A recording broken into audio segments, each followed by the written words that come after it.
Jessica, Ridley Scott has very strong female characters in so many of his films. How does Melissa Lewis fit into this tradition?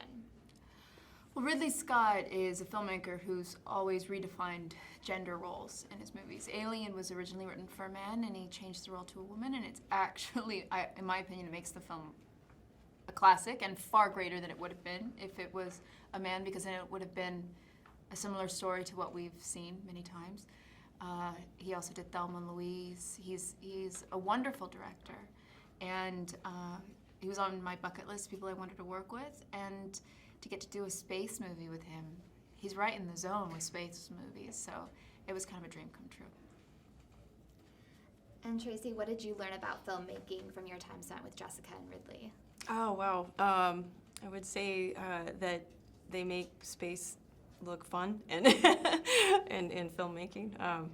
Is it fun in real life? There are definitely fun parts to it. It's a lot of work, and things don't happen quite as fast as they do in a movie. And so there's a little bit of a sweat that goes on that you don't see all the work that goes into what they do. But as I've learned about filmmaking, it can be actually harder to float in space than it is actually when you're in space. It takes a lot of work and Creating the zero gravity and all the considerations so that you make it look real. I think that's actually harder. So that's what I learned about filmmaking. And Jessica, what was the most significant thing that you learned from Tracy? I learned so much. I don't know if I could think about the most significant thing.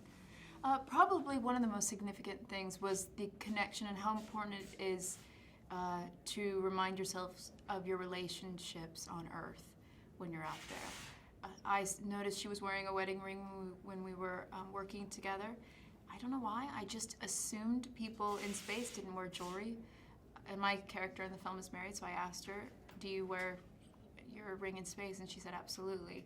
Things like that that connected the human part of what it is to actually leave the planet and separate yourself from your loved ones, and how important it is to remind yourself of your reason for coming home.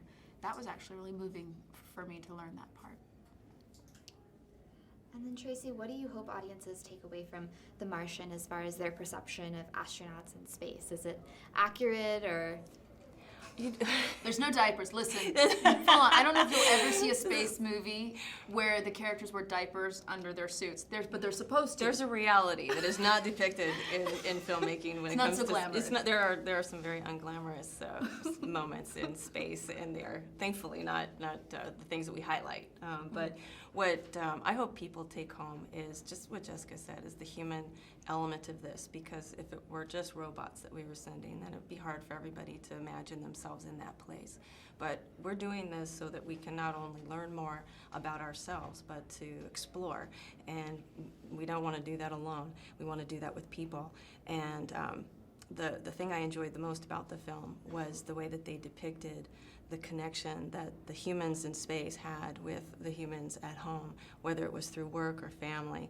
That's very accurate to what we do in space. We have our job, but we also have that personal connection. So, thank you both so much.